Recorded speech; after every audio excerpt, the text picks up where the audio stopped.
ભાવેશ ચિલિયા ખરેખર સેન્ટ્રલ જેલનો રાજા કહેવાય. આવા ગીત ઉપર ભાવેશ ચિલિયાની જોરદાર એન્ટ્રી અને લાઈવ વરઘોડું હતું.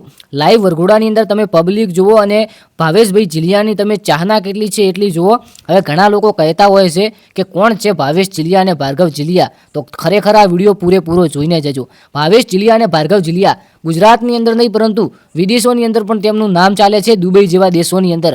અને એ જ ભાવેશ અને ભાર્ગવ ચિલિયા ખરેખર મિત્રો જે એન્ટ્રી થઈ છે ને એ એન્ટ્રી જોઈને ભલભલા જોતા રહી ગયા કે આ શું થયું. આ ભાવેશભાઈ ચિલિયા અને ભાર્ગવભાઈ ચિલિયા છે.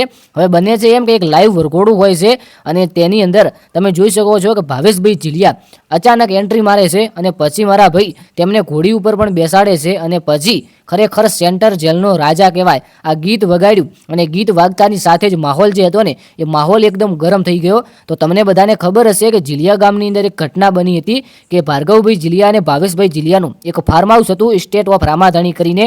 એ ફાર્મ હાઉસને જેસીબી દ્વારા પાડી દેવામાં આવ્યું રાતોરાત. આ નિર્ણય લેવામાં આવ્યો સરકાર દ્વારા અને પછી ભાવેશભાઈ ચિલિયા અને ભાર્ગવભાઈ ચિલિયાના આ ઘર વિશે જાણવા મળ્યું કે તેમને પાડવાનું મુખ્ય કારણ એ હતું કે જે ગાયોની જમીન આવે છે એ ગાયોની જમીન ઉપર આ ઘર છે, આ ઘર બનાવ્યું હતું તેના કારણે આ ઘરને પાડી દેવામાં આવ્યું છે. એટલે માટે જ જે આ ગાયોની જમીન હતી ત્યાં સરકારે જેસીબી દ્વારા આ ઘર પડાવી નાખવામાં આવ્યું ને એક ભારે નુકસાન થયું, પરંતુ એ જમીન ગાયોની હતી. ત્યારથી જ ભાવેશ ચિલિયા અને ભાર્ગવ ચિલિયા સોશિયલ મીડિયાની અંદર બહુ ટ્રેન્ડિંગમાં ચાલે છે અને તેઓ ચર્ચાનો વિષય પણ વચમાં બન્યા હતા, કારણ કે તેમને લઈને ઘણા બધા વિવાદો સામે આવ્યા હતા. એક બે વિવાદો આવ્યા હતા, ઘણા કંઈ નહીં. બાકી ભાવેશભાઈ ચિલિયા અને ભાર્ગવભાઈ ચિલિયા જે ખરેખર એક રબારી સમાજના એક સારા એવા વ્યક્તિ કહેવાય, કારણ કે રબારી સમાજની અંદર જન્મ લીધો એ જ બહુ મોટી અને ગર્વની વાત છે. મને પણ ગર્વ છે, હું એક રબારી છું. બાકી આ વિડીયો કોઈ સમાજ કે વ્યક્તિને આપણે ટાર્ગેટ નથી કરતા.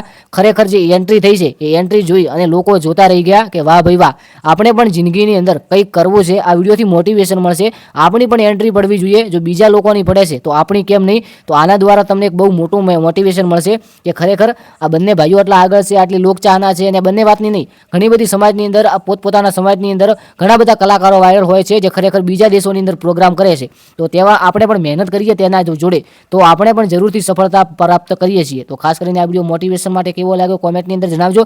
ચેનલને સબસ્ક્રાઇબ કરી વિડીયોને એક લાઇક કરી નાખજો, કારણ કે ગુજરાતની તમામ નાની મોટી માહિતી આપતી આપણી યુટ્યુબ ચેનલ જેગુકા શોર્ટ સાચી અને સચોટ માહિતી માટે જાણીતી છે. તો હાલ જ સબસ્ક્રાઇબ કરો. મળીએ એક જોરદાર નવા વિડીયો સાથે. આ વિડીયો ફક્ત ઇન્ફોર્મેશન માટે. તો થેન્ક યુ. જય ગોગા મહારાજ, જય દ્વારકાધીશ અને જય વડવાળા.